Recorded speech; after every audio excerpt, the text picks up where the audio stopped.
Hello Markham Gardens family, Daniel Markham here with the Markham Gardens.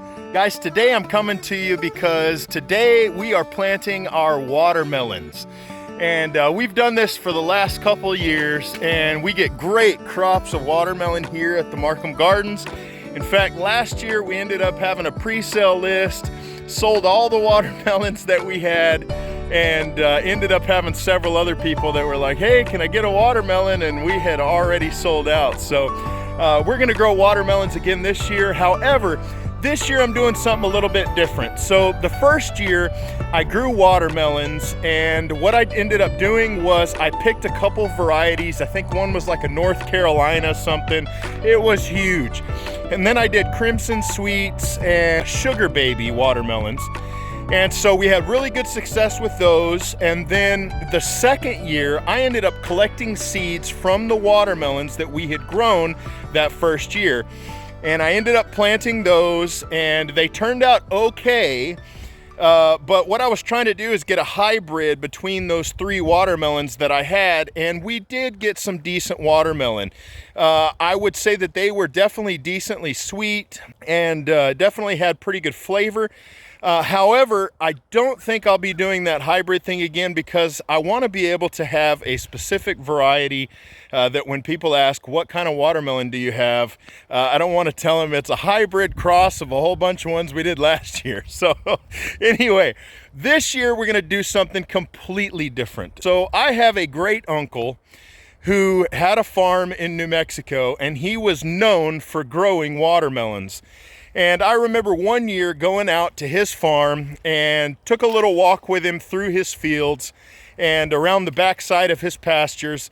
And he ended up picking a watermelon out there in the field, cut it open with his pocket knife right there on the fence, and it ended up being a yellow meat watermelon. And I will tell you, to this day, guys, I am going on 42 years old, and to this day, that watermelon is still the best watermelon I had ever eaten in my life.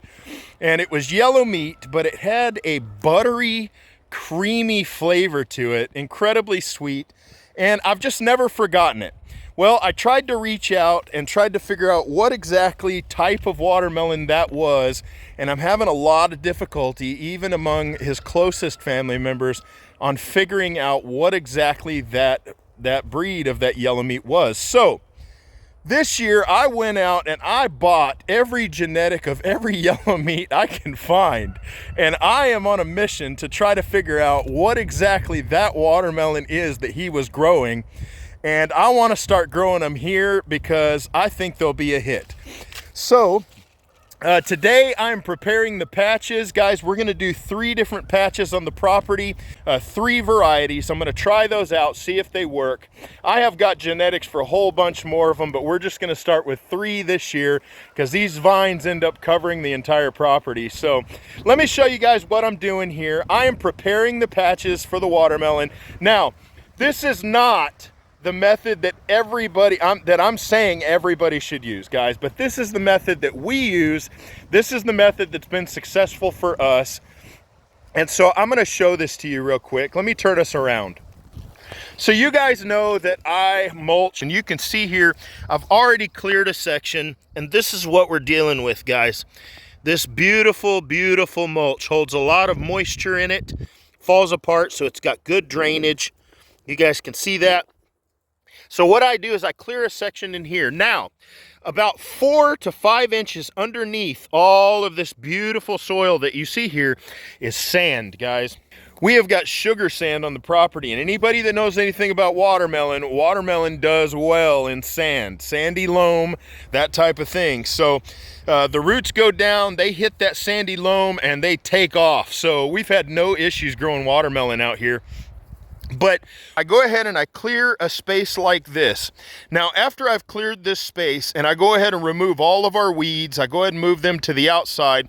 Now, I will tell you, you plant these watermelon, they're going to take off running. They'll be so thick, it's going to end up taking out all these weeds anyway. None of these weeds are going to survive.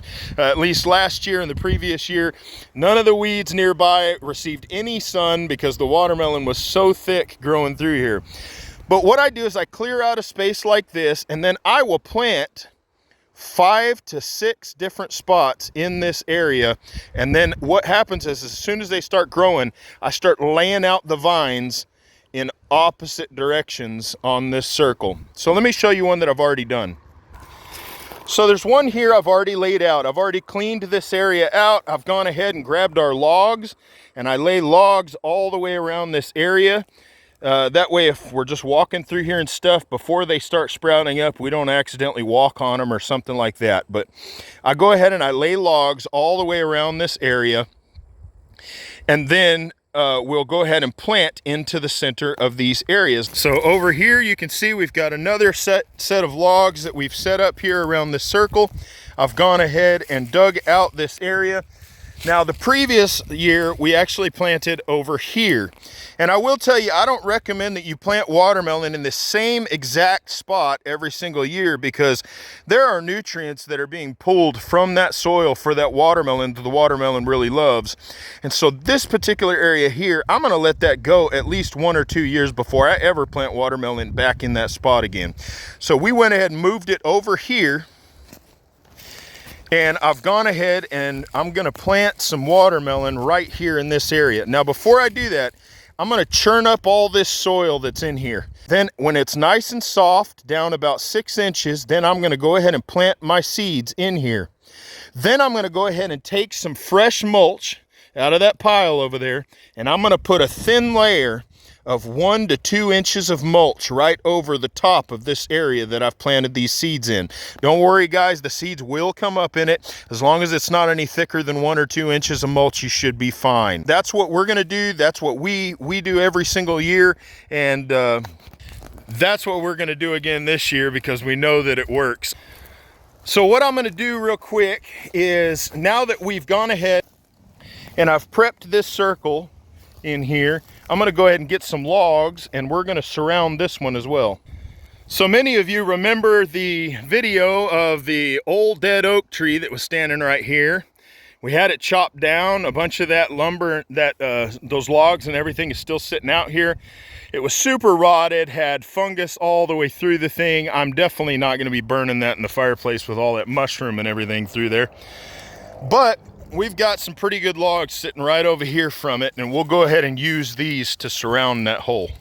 All right, so we've got our logs surrounding this area. You can see we've got our patch here.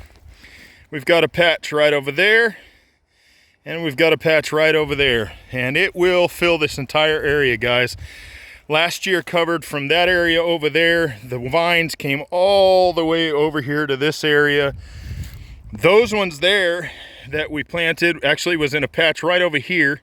Those vines covered all the way out to here. They even went up on the fence, and we had watermelons hanging off of the fence over there. I mean, the vines were huge, guys. We had watermelons everywhere. So I'm telling you, this method does work. It's worked for us the last 2 years. Now I will tell you, once you do plant your watermelons in here, and you're wanting to plant your watermelons about 1 inch deep. So what I do is I come down here in this area. Now I am gonna churn this up a little bit, like I said, before I get started. But I go ahead, and once I've churned it up, I poke me a hole. Now it's pretty soft. You can see I can poke down in there because of the mulch, guys. I'm telling you, if you're not gardening with mulch, you're missing out. But I poke me a little hole down into the soil about like that. I go about 1 inch deep, pop my seed in there, and then cover that back up really lightly. I don't pack it in there. Now, once that's done, guys, I will come in here and I'll water this thoroughly. I'll water it really, really, really good. And then I'll wait. And usually, because of the mulch acts as a sponge, soaks up all of that water, and I usually don't have to water again until after I see those watermelon already coming up. But if you're in a really dry area and you don't have any moisture and you are consistently dry, I would say go ahead and wet down this area, especially if you've got mulch. You can do it probably about every 3 to 4 days. If you don't have any mulch and you're trying to garden without mulch, you're probably gonna have to water this about once a day to once every 2 days, just to keep enough moisture to get these watermelon seeds to grow. But for me, I can pop them in there and I can wait about a week, week and a half, sometimes even 2 weeks, depending on if we get a rain in between, just because of the amount of mulch that I've used out here, guys. Mulch is key. It keeps the ground cool, it holds water, it acts as a sponge in here, plus feeds nutrients to your plants. I mean, the benefits are endless, guys. So if you are growing watermelon, plant with mulch. Put lots and lots of mulch in there. I say start with 6 to 8 inches of mulch. As it breaks down, fill it back up each and every year. After you've already harvested, you've got your crops, fill it back up with mulch again, and let that mulch break down all through the winter into your next season of growing. So anyway, let's go grab our seeds, and we'll grab something to go ahead and churn this up just a little bit, and I'll come right back to you. All right, guys, so to churn this up, all I'm using is a little tine rake. All I'm gonna do is I'm gonna take this right here, and I'm just gonna start raking through all of this, and I'm just gonna start breaking it up, and I'm gonna loosen this up down to about 4 to 5 inches. So let me get that done real quick. All right, so I have churned this up. It is about actually 5 to 6 inches down of this black, beautiful soil before we even start hitting the sugar sand that was originally on this property. So I'm gonna dig down in here just so you guys can see. This is what we're looking at now, guys. This all used to be wood chips. Every bit of this used to be wood chips. And we used to have just sugar sand. And now you can see this right here, you can see is the sugar sand. But the sugar sand is starting to turn a darker color, starting to turn kind of a brownish color. And so the longer these wood chips sit here, the more the earthworms come up through that sand and they churn it all up in it, and it makes for loose soil that's not so compact and holds water a little bit better, but gets plenty of drainage. So it's definitely having its benefit. Now let me show you guys real quick. These are the 3 varieties that we are going to be planting this year. So the first one that I've got, and I did use my favorite, and I'm not sponsored by them, guys. I would love to be, yes, but I am not sponsored by them. They just happen to be one of my favorite seed companies. Baker Creek, rareseeds.com. And we are going to be planting the Orange Glow watermelon, which is a big hit. It's a sweet one. It's not a real small melon. We're also going to be growing the Leelanau Sweet Glow.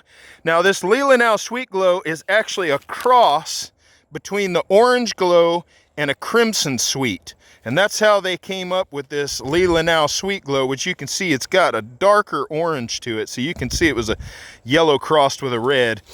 And then the third one, because we live in Texas, is going to be the Texas Golden. So I'm going to go ahead and grow this Texas Golden. We're going to grow this Leelanau and the Orange Glow. And these are the 3 varieties we're going to be doing this year. And we're going to see if I can come up with the genetics. I am hoping that I can figure it out. If it's not these 3, I have got a whole bunch more genetics that I got that we're going to grow to go ahead and give that a shot. I think some of them are Clay County yellow and Genosic yellow, and there's a whole bunch of other varieties that we'll try, but I'll keep you updated as we go, guys. But anyway, let me go ahead and split one of these packages open, and I'll show you the planting that I do and how I do it. All right, so the one we're going to do in this bed is the Orange Glow, and let's go ahead and pop out a few seeds here. Not real big seeds on these ones, but we'll go ahead and put these seeds in here.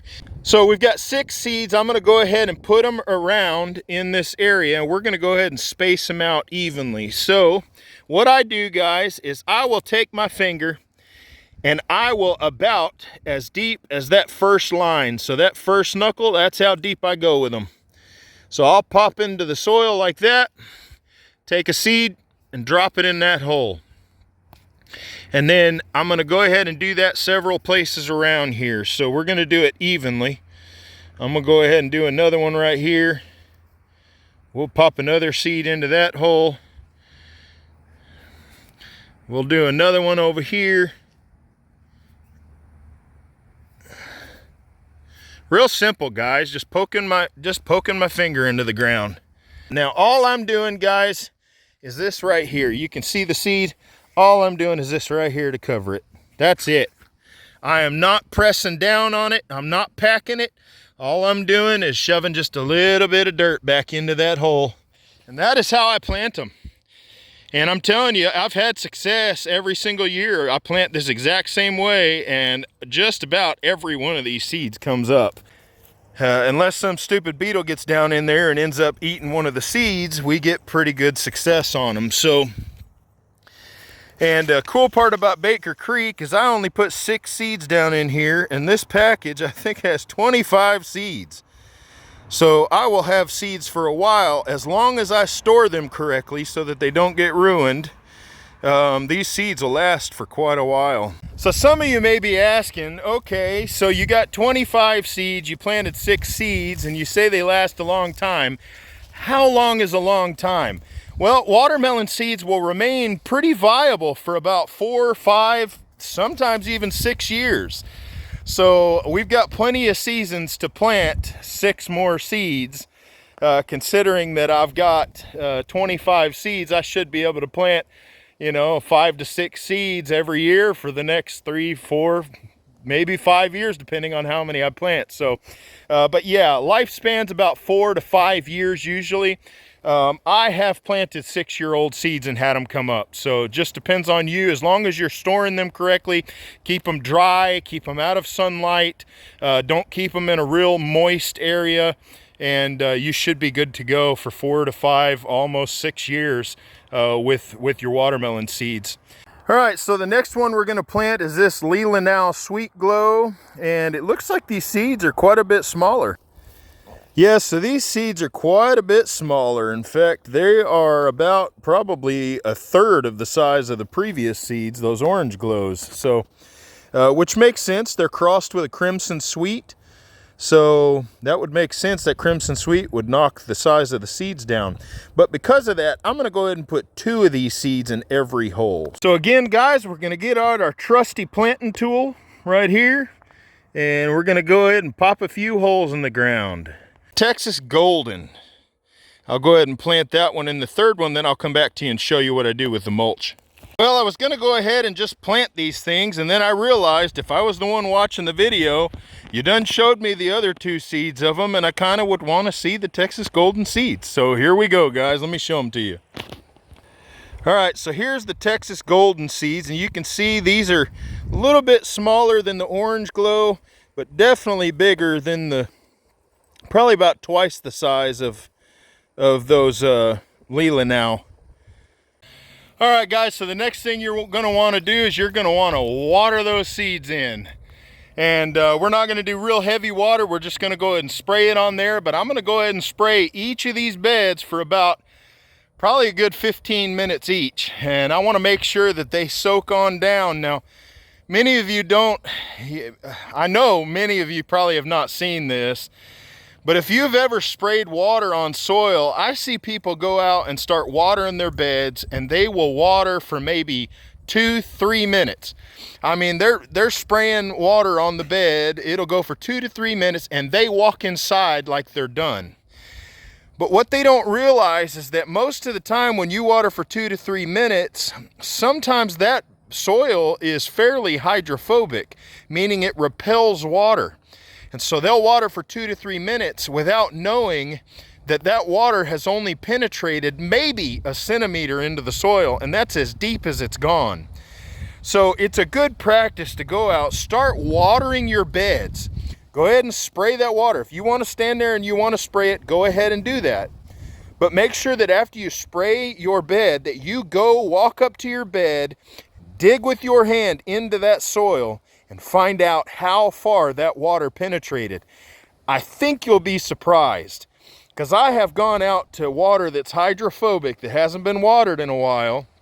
And granted, that's not our situation. Because I use so much mulch, it does act like a sponge. Therefore, it's already holding moisture and it's not hydrophobic.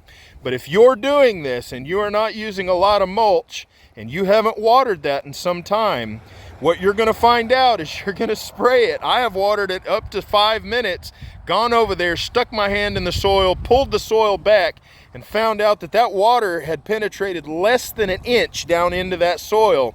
And in my mind, I thought that whole area has got to be drenched.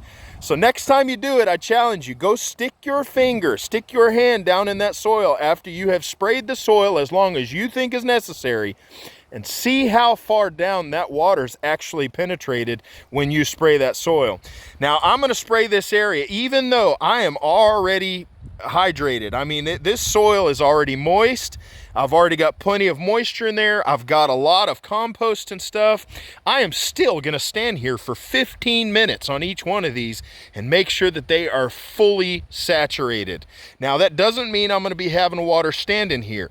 If water starts standing, I'll move on to the next bed and go until this water sinks back in, and then I'll come back and I'll water this one again until each one of them has had a total of about 15 minutes of spray.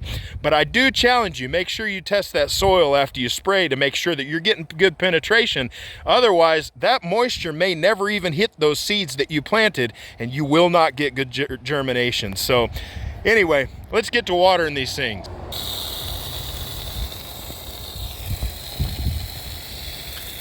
So I'm just gonna sit here and I'll just spray this, guys. Cover this entire area. In fact, I'm gonna drench the logs around it, everything. I want this whole area drenched. I want it to hold lots of moisture in this area. And for me, drenching this thing down this first time, I'll start getting germination and have watermelon pop up before I ever have to water again. But, you know, if you don't have a whole bunch of mulch in your soil and you're not using a lot of mulch, or say you live somewhere like Nevada or Arizona or somewhere like that that's really, really dry, you may have to water more frequently. But guys, we get 55 inches of rain a year, and I'm mulching on top of it really, really heavy. So it's definitely made it a little bit easier for me to keep everything watered. But anyway, I'm gonna go ahead and get all this stuff watered and I'll come back to you. All right, guys, so as you can see, we've drenched it really, really well. The whole area is completely soaked. So now I've got a bucket. I'm gonna come over here to this fresh mulch, and I'm gonna go ahead and fill up my bucket with this fresh mulch. You can see all this is wood chip mulch, guys. And I'm gonna put about an inch layer over the top of the seeds that I've just planted, just to hold that moisture in. You can see here, I've gone ahead and put in a 1-inch layer of mulch over the top of that, and now I'll let it sit. Anyway, that's it, guys. That's how we plant our watermelons. And now we wait. I've watered it real good. We've mulched it. Now we just wait for those watermelons to germinate and come up.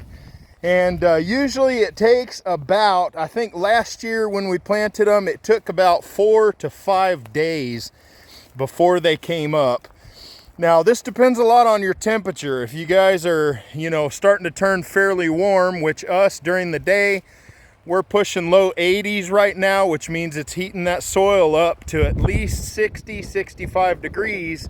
So that's about perfect. That's when you're gonna start getting germination on these seeds. So, but anyway, guys, now we just wait for these watermelon to come up. Now, in a later video, I will update you guys, so stay tuned with us so you can see the update on the watermelon, and I'll show you guys how much they spread and all that throughout this season. Thank you guys for joining me today. If you're planning on planting some watermelon, guys, and you are somebody that gardens with a lot of mulch, you can copy this to the T. If you don't garden with a whole bunch of mulch, guys, you can copy this too. Just know you're gonna have to water it quite a bit more. But anyway, thank you for joining us. I hope you enjoyed it. If you know anybody that needs to plant some watermelon, guys, if you would go ahead and share this video, get the word out there to everybody else. I hope you liked the video. If you did like it, go ahead and hit that thumbs up for us. Definitely helps us out with YouTube, helps the channel to grow. If you didn't like the video, guys, and there's a reason that you didn't like the video, go ahead and hit the like button for us so it helps us out. But put a comment down below and let us know, you know, how we can improve. What can I do differently? how can I instruct differently? What can I show you to make the video likable for you? So anyway, thank you guys. I really enjoyed having you with me today and planting our watermelon. I'm really looking forward to these yellow meat watermelon, and fingers crossed that we come up with the genetics that my great uncle grew way back then. But anyway, love you guys. See you in the next one. Shalom under the dome.